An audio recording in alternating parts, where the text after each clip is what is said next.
Korei BJD फाटी तीन फाड़ तथापि कहते आम एक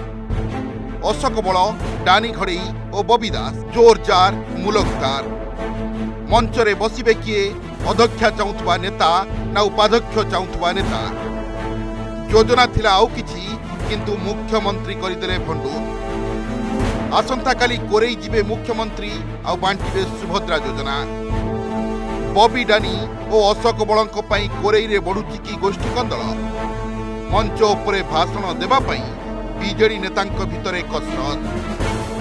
जाजपुर कोरेई बीजेडी भितरे चली माइलेज नेबा प्रतियोगिता चर्चा होउछि तीन जन नेता परस्पर को देखिले हसी देउछंती आ कुंढाई पकाउछंती किंतु वास्तव रे किए कहार छाई देखा चाहूना एक कथा भी कहुछि कोरेई पौरपालिकार उपाध्यक्ष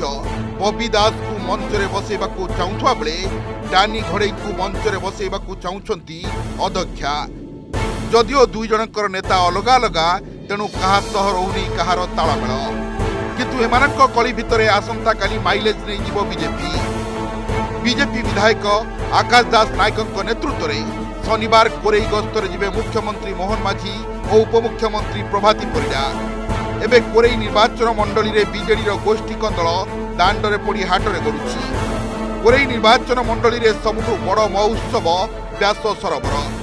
यही कार्यक्रम अतिथि चयन को नहीं व्यासनगर पौरपालिकार अध्यक्षा और उपाध्यक्ष भितर मुहांमुही परिस्थिति किछि कॉर्पोरेटर अध्यक्षा को समर्थन करुवा बेले आउ किछि कॉर्पोरेटर उपाध्यक्ष समर्थन रे बाहरी मंचरे भाषण दे काले किए माइलेज नहीं जीव से उभय गोष्ठी भितर कंदल चलता बेले शनिवार कोरेई गस्तर जिबे मुख्यमंत्री निर्वाचन परठू बीजेडी रो तीन टाणुआ नेता बबी डानी और अशोक बलंक भितर चली छक्का पंजा कहुछि कि सही कारण अध्यक्षा उपाध्यक्ष कांधरे बंधुक रखी फुटेबा चाहूंती बबी और डानी सेपटे अध्यक्षा बर्षिंट उपाध्यक्ष और अन्य काउंसिलर माने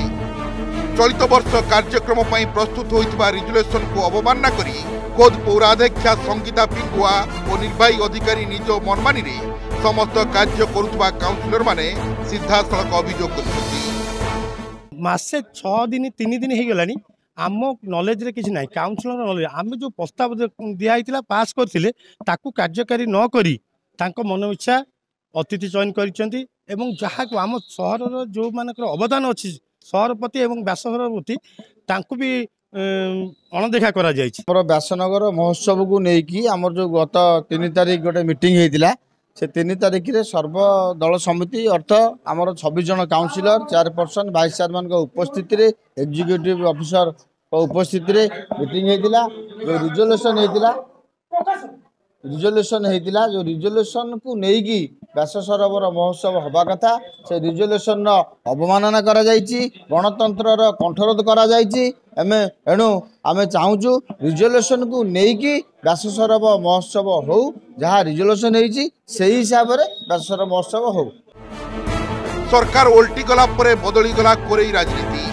गत निर्वाचन रे कोरेई निर्वाचन लड़ीथिले बबी मां संध्याराणी किंतु कोरेईवासी संध्याराणी बदल रे आकाश दास नायक को बाछिले एक कथा भी चर्चा लगी बबी चक्रांत रे डानी हारीगले आ डानी चक्रांत रे बबी मां संध्याराणी हारीगले तापर कोरेई निर्वाचन मंडली उपरे 3 जन नेता आखि रहिला सेबेठू आरंभ होइतिबा शीतल युद्ध एबे उग्र रूप नेबा बसिलानी किंतु सेपटे मापी चुपी प्रतिक्रिया दैछंती पुराध्यक्षा संगीता पिंगुआ जी जो प्रश्न उठुची काउंसिल रेजुलेशन रे किछि परिवर्तन हेछि सेमिति किछि हेनी काहे ना 2-4 बैठक हमर डका हैला परे काउंसिल निष्पत्ति क्रमे ए कार्यक्रम सब करा जायछि किंतु दुखर विषय ये व्यास सरोवर मेला को किछि खराब चक्रांत करके ताकू ये करबा पई करा होछि जोटा कि केबे भी से इथिरे सफल पाई परिबेनी जो माने ई चक्रांत रे अछंती सेपटे शनिवार मुख्यमंत्री जाजपुर गस्त नहीं चली जोरदार प्रस्तुति विभिन्न प्रकल्पर शिलान्यास करने सह कोरेई निर्वाचन मंडली सुभद्रा योजनार प्रथम पर्यायर चतुर्थ किस्ती बांटे परे कोरेईर व्यास सरोवर महोत्सव रे जोग देवार कार्यक्रम रही गोटे पटे अतिथि चयन को नहीं बीजेडी भितर हाथाहाथी परिस्थिति आ अन्य पटे कोरेई गस्त करिवे मुख्यमंत्री। तेबे बीजेडी करुवा योजना सबु पंड होइगला भली लागुछि। आसंता काली माननीय मुख्यमंत्री व्यासनगर गस्तर आसुछंती, कोरेई निर्वाचन मंडली गस्तर आसुछंती एवं सर्वप्रथमे माननीय मुख्यमंत्री व्यास सरोवर पीठरे हेलिकॉप्टर जोगे आसिबे। सेठारे जो प्रकल्पटी हेछि नूतन पार्कटी हेछि ताहा शुभोद्घाटन करिवे। सेठारु बाय रोड टाउन हॉल उद्घाटन कला परे चांदमा पड़िया रे अनुष्ठित होउतबा सुभद्रा योजनार प्रथम पर्यायर चतुर्थ किस्ती से कार्यक्रम रे योगदान देबे एवं ता परे जाजपुर टाउन ठारे अवस्थित मेडिकल कॉलेज रो उद्घाटन कार्यक्रम रही एवं संध्या बेले जाजपुर जिला महोत्सव उद्घाटन कार्यक्रम रही। ए नहीं व्यासनगरवासी समग्र कोरेई निर्वाचन मंडलीवासी समस्ते बहुत उत्साहित अच्छा। जाजपुर जन्मजय दास रिपोर्ट, ओडिशा रिपोर्टर।